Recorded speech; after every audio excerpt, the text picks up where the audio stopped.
가로수 크기의 풍선이 떠 있고 아래쪽엔 포장된 종이 묶음이 달려 있습니다. 북한이 날려보낸 쓰레기 뭉치입니다. 사진 속으로는 좀 작아 보였는데 생각보다 엄청 크더라고요. 좀 많이 놀랐어요. 북한이 8일 만에 다시 띄운 오물풍선은 한강에서 주택 옥상과 논, 곳곳에서 발견됐습니다. 인명피해나 재산피해는 없었습니다.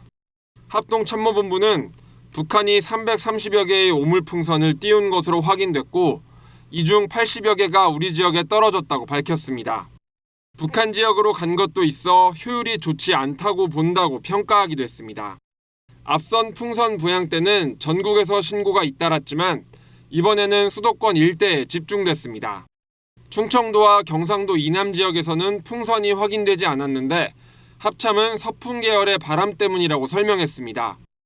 북풍이 부는 시간대가 아니었는데도 풍선을 또다시 날린 이유는 분석이 필요하다고 설명했습니다. 북한은 국내 민간단체의 대북전단 살포를 빌미로 지난달 말과 이달 초 2차례에 걸쳐 대남 풍선을 날렸습니다. 북한은 지난 2일 잠정적으로 풍선 부양을 중단한다면서도 남측에서 다시 전단이 오면 100배의 휴지와 오물량을 다시 살포하겠다고 하기도 했습니다.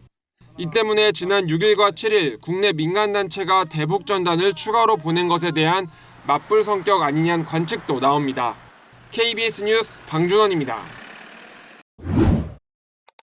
대통령실은 국가안전보장회의 상임위원회를 열어 대북 확성기 방송 재개를 결정했습니다.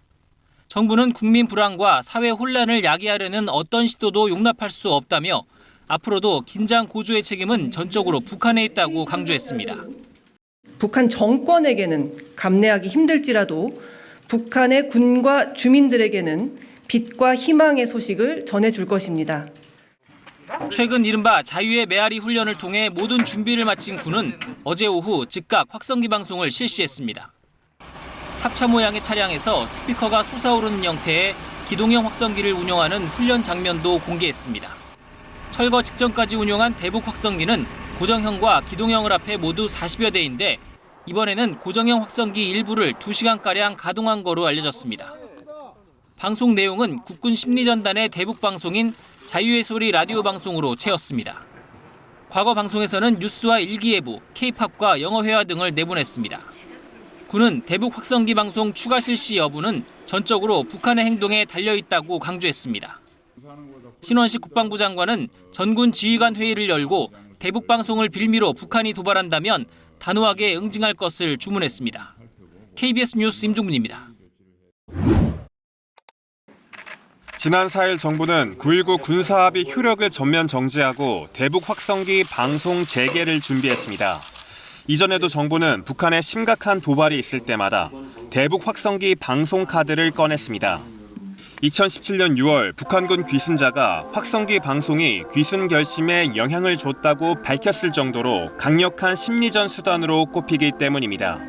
실제 북한은 확성기 방송에 격렬히 반발해왔습니다.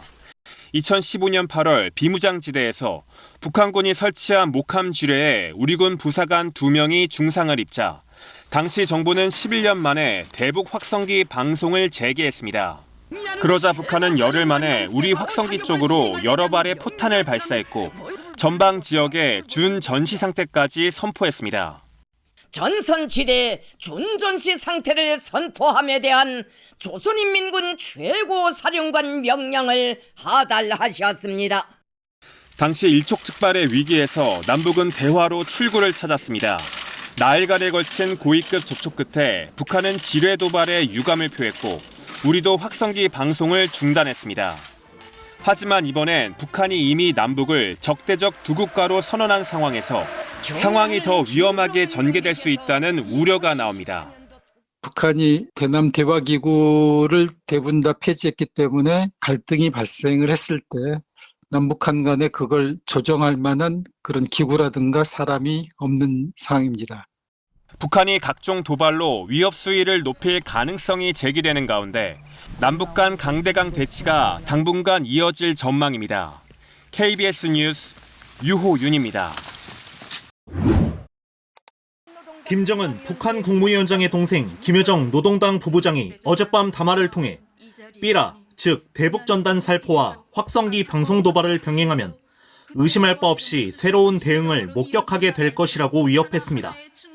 김 부부장은 지난 6일부터 8일 사이 황해북도와 강원도 등 북한 접경 지역에서 정치선동 오물들, 즉 대북전단이 발견됐다며 이에 지난 8일과 어제 새벽 기구 1,400여 개를 이용해 휴지 7.5톤을 국경 너머로 살포했다고 밝혔습니다. 이어 뒤져보면 알겠지만 우리는 빈 휴지장만 살포했을 뿐 그 어떤 정치적 성격의 선동 내용을 들이민 것은 없다고 주장했습니다. 아울러 우리의 대응 행동은 9일 중으로 종료될 계획이었지만 상황은 달라졌다며 특히 남측이 확성기 방송을 재개하는 적반하장의 행태를 함으로써 새로운 위기를 초래했다고 남한에 책임을 돌렸습니다. 이어 대한민국의 지저분하고 유치한 처사를 강력히 규탄한다면서 쉴 새 없이 휴지를 주워 담아야 하는 곤혹은 대한민국의 일상이 될 것이라고 강조했습니다. 아울러 서울이 더 이상 대결 위기를 불러오는 위험한 짓을 당장 중지하고 자숙할 것을 엄숙히 경고한다며 거듭 위협했습니다. 북한의 대남 오물풍선에 대응해 군 당국이 대북 확성기 방송을 재개한 데 대해 김 부부장은 새로운 대응을 예고했지만 구체적으로 어떤 대응인지 언급하지는 않았습니다. 앞서 대북전단 살포에는 오물풍선으로 대응했던 북한이 향후 어떠한 형태의 추가 도발에 나설지 주목됩니다. KBS 뉴스 양민철입니다.